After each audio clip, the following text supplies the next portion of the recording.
Hi, welcome to Your Business, Your Rules. I'm Kat LeBlanc. This is the podcast for people who want to start and grow an online location-independent business so they can live a life of freedom and choice on their own terms.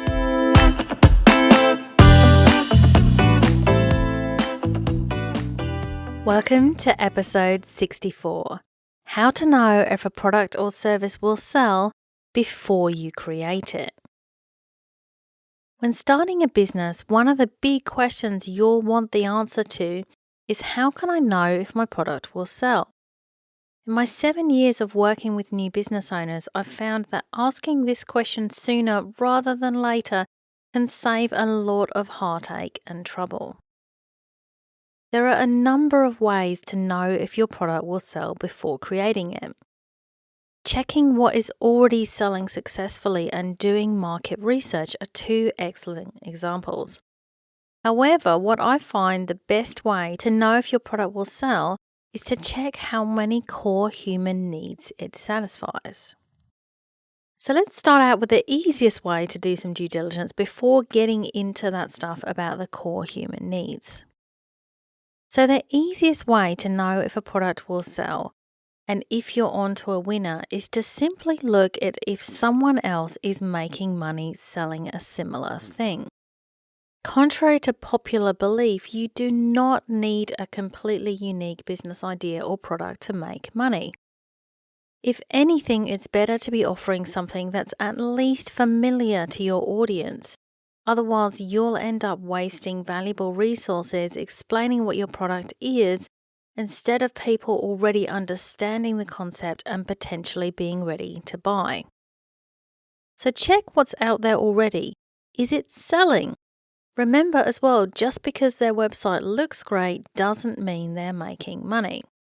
One great litmus test here is to see if people are spending money on advertising to promote this kind of product.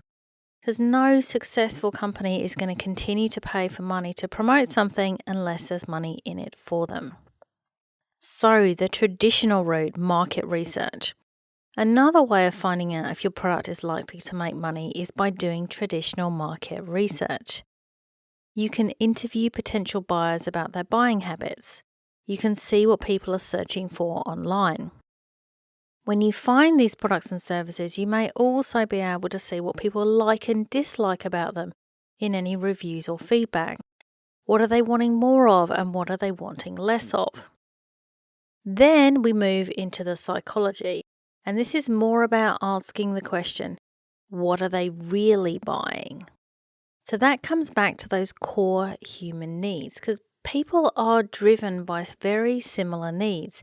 And these needs drive their buying decisions. So what do people really want? Ultimately, they want more money, to feel better, to have better relationships, to save time or improve performance, to experience, to look better, and to protect themselves. So let's look at those in more detail. Number 1, more money. Okay, so maybe a very small number of people don't really want more money, but most of us do.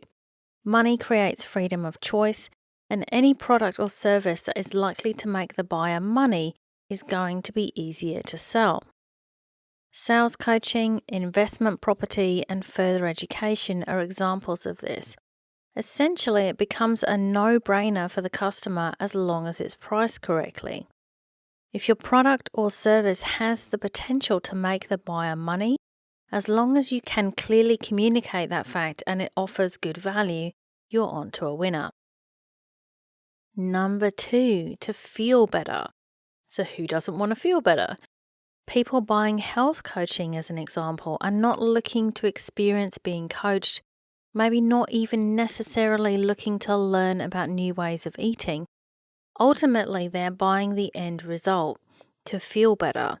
And even buying art or home decor can make you feel better or more comfortable in your environment. Number 3, to have better relationships. Connecting with other people is part of being human. Online dating, self-help workshops and groups are just some examples of products or services that use this angle. Even restaurants, florists, and gift shops are in the business of helping people have better relationships. Number 4, to experience. Entertainment and travel is all about experience. People want to try new things and get away from their daily routine, and lots of different products or services can come into this category. Number 5, to look better. So people will always want to look better as well. Skin, hair care, weight loss products fit into this category, as does personal training or an aspect of personal training. This also extends to status symbols and luxury goods. Number 6, to improve performance. So productivity apps or anything that saves time fits in here. Business coaching is also a popular way for people to improve their performance in business, and is something people are willing to pay for as they know it's going to yield them results and save them from potential pitfalls. No need to make other people's mistakes again. Number 7, to protect themselves. Insurance, safety gear, internet security, these are all examples of products that people buy to protect themselves. And this also refers to protecting the status quo. Nobody likes to lose anything, including any drop in standard of living. So, when your plumbing breaks, then yes, you are going to pay to get that fixed. And there is an extra reason here, and that's urgency. The other factor that comes into play is how urgently do your customers need this problem solved. If you're selling car batteries and your customer is stranded by the side of the road, then they are going to be hunting you down with wallet in hand. If your product or service is more of a luxury than a necessity, it's likely to take a bit more effort to sell.